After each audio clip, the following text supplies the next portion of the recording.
Oh my god, so I just got done watching this Survivor Series 2021 review. Let's get the pre-show out of the way. Or as they call it, the kickoff. There's gonna be a 25-man battle royale to celebrate The Rock, apparently. Talk about kind of lame. There's a Charlotte and Becky Lynch promo pack. That's alright, but really long. They spend like 12 minutes on just talking about Becky Lynch and Charlotte's match. And I can honestly say there was some good talking, really. Some real annoyance that it goes on too long, though. It was just, oh. And Sasha Banks still can't cut a promo. She sounds so uninterested in what she's saying. And you dare to allow Sasha Banks to use The Rock's catchphrase. I caught that. The "it doesn't matter" thing. Yeah, no. No. Like, seriously. Skip this promo. It is bad and insulting. RKO is in a recap following that. I guess it was quick and to the point.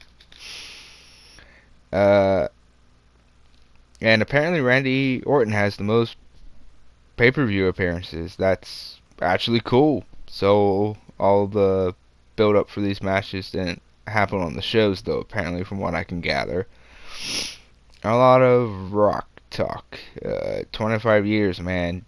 I just feel old. Finally, after all that talking and promo stuff, we get to the first match, which I can't understand why it wasn't on the actual show instead of the kickoff. But okay. Damian Priest versus Shinsuke Nakamura. And, oh my god, the guy with the guitar. Why? Just why?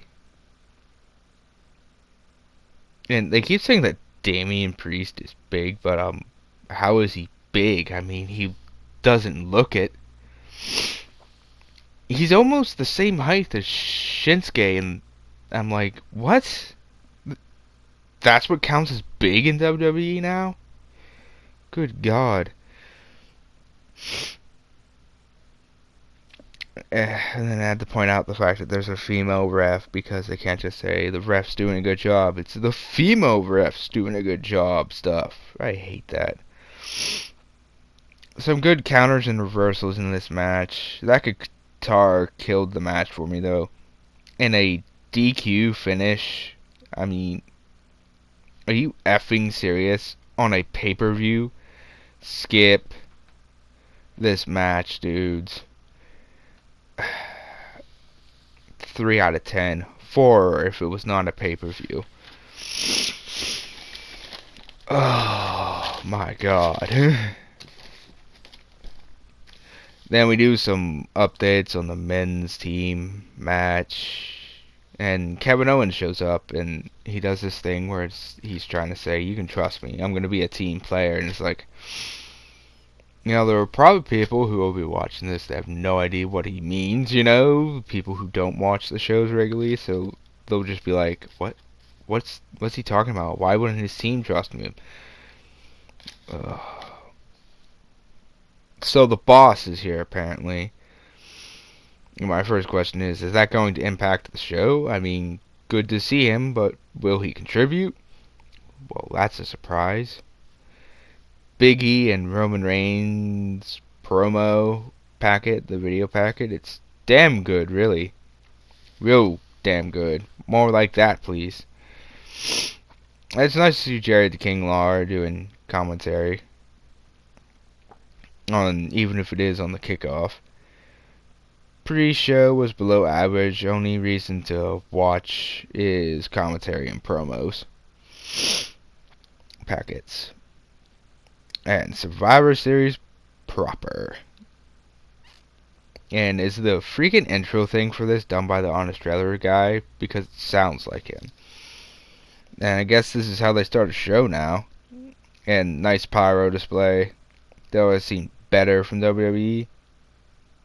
And then they run this promo packet, this video packet, and my thoughts were like, really more? And then it's like, wait, this is the same video you just aired. Like, what? Like, WTF? Are you really that lazy, or do you think we are just that stupid? Skip it. And seriously, Charlotte is terrible in that uh-oh promo. Like, freaking seriously? That was bad. That was cringe. Charlotte Flair versus Becky Lynch. And what is that ring interest gear that Becky is wearing in this match? I mean, her outfit is just, her boots are like really ridiculous. So Becky in this match is supposed to be wearing red for Raw, and Charlotte does not wear blue for SmackDown. I thought Becky said this was not a brand rivalry for her, but a personal one.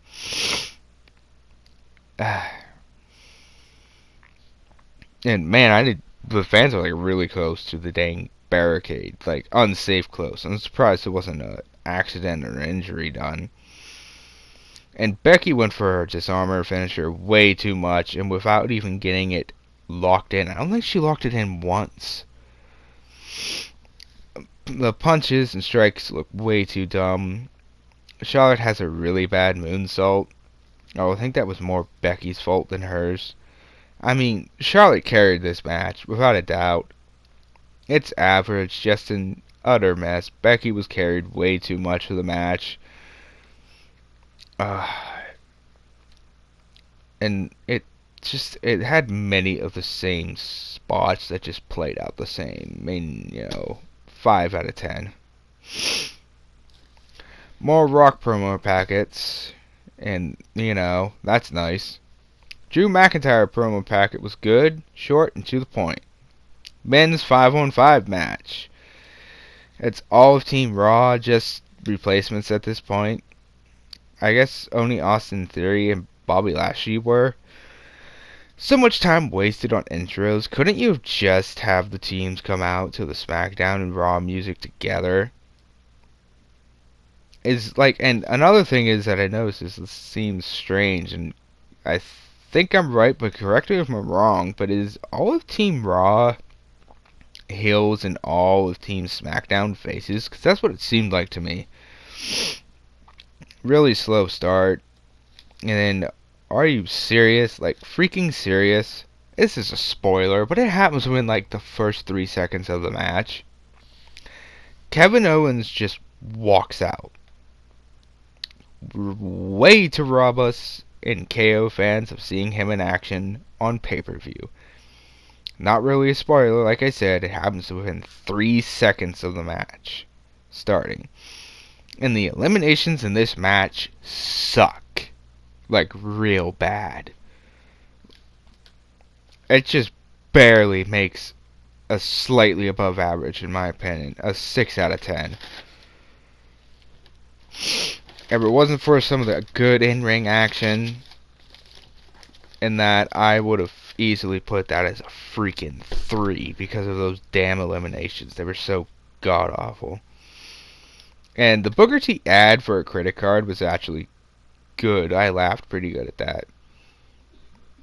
And yeah, there's the usual promotional charity things like Be a Star.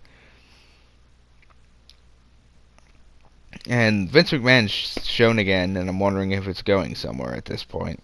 More Rock videos. Roman and Vince segment. What is this leading to? Rock Roman? It better be. Vince, you sold us on it. No need for more. Rock Roman Reigns, WrestleMania. Yeah, great. And then The Rock's 25-man Battle Royale to celebrate 25 years in the WWE. Or, since his start, his first appearance. R-Truth is a national treasure, by the way. Yes, he is. You can't argue with me on this. Pizza Hut is, I guess, WWE's official pizza now. Because they sponsor the Street Profits, I guess. Some nice spots. Decent spots. Nothing too unexpected. And one funny spot, you can guess which one I'm referring to. Kind of a letdown, to be honest, especially with all that build-up. Average at best, and And remember, Pizza Hut. 5 out of 10. More rock videos. Just goes to show how good people used to be on a mic.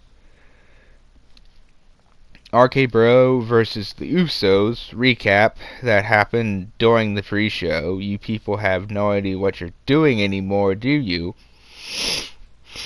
Some good spots, nice tag work. Good, not great, just good. I give it a 7 out of 10.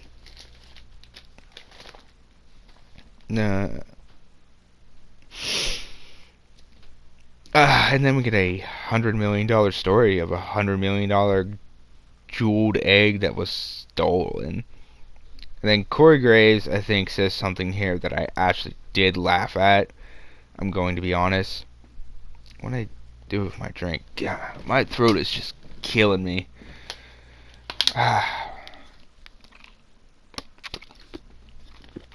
It's that time of the year, guys.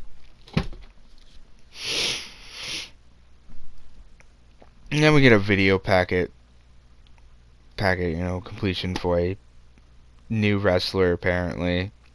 And at first I thought it was like, what is this, a video game intro or a waste of time, a comic book? No, it's a new star who sounds dumb as hell. The women's 5-on-5. More time wasted on entrances. We could have had at least 2 matches in the amount of time wasted on the entrances for the women's and men's 5-on-5 matches. I mean, I felt like I had aged 10 years going through this, and the bell still hadn't even rung by that point. Snoop Dogg's entrance music is just weird. And Carmella in her mask, great. Bad eliminations. It's the eliminations in this are just as bad as the men's, in my opinion. And the ref keeps picking something up in the ring, and I'm kind of wondering what it was. Sloppy kicks and strikes all throughout. Like, oh my god, learn how to throw a wrestling kick and a wrestling punch. Like, seriously, people. You know, we get Bianca Belair and her freaking butt slaps that just look so stupid. She's just wasting time in what could have been dedicated to actually wrestling in... Oh. Rhea Ripley goes to break up this pin, by the way, and she hits her teammate instead of her opponent, and that gotta chuckle out of me. And we get a count out. You can guess who. And Bianca Belair just ruined the entire match.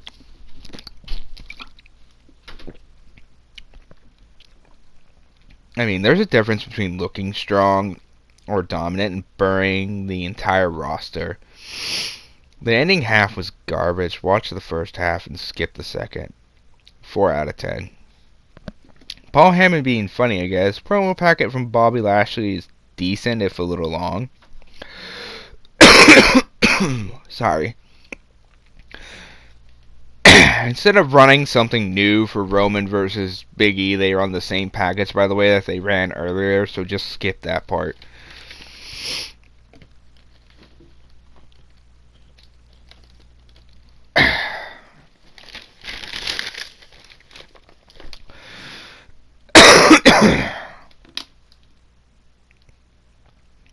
Alright.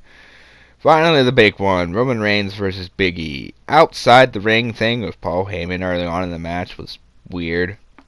Good strikes. Too many early pin attempts, though. Way too many. Paul Heyman does good work. Good heel work from Roman. Cocky heel is cocky heel. It works for me. Good spots throughout. And I thought they were actually selling at some points. This is without a doubt the match of the night. No, not just the match of the night. It is the only reason to watch this Survivor Series from beginning to end. The only reason.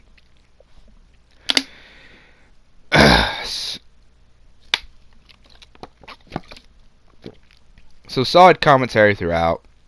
but the matches just sucked. Drawn out. Long match does not mean good. Especially with any build-up at all leading to this pay-per-view. And no Rock.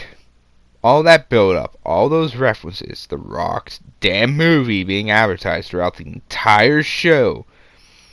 And, screw you WWE and screw you booking. This pay-per-view was just garbage. It was existing solely to put Raw over SmackDown. And to make Bianca Belair seem like the greatest thing to ever hit the women's division. It buried the women's division. It embarrassed and humiliated them. And Becky Lynch should be ashamed of that performance. Seriously. A 4 out of 10. The only reason I didn't rate it any lower than that is because Roman and Big E managed to pull out an amazing 9 out of 10 for me. And I can already hear all the dweebs and Bianca Belair fanboys crying out in anger. So I'll save you the trouble and say, I don't care.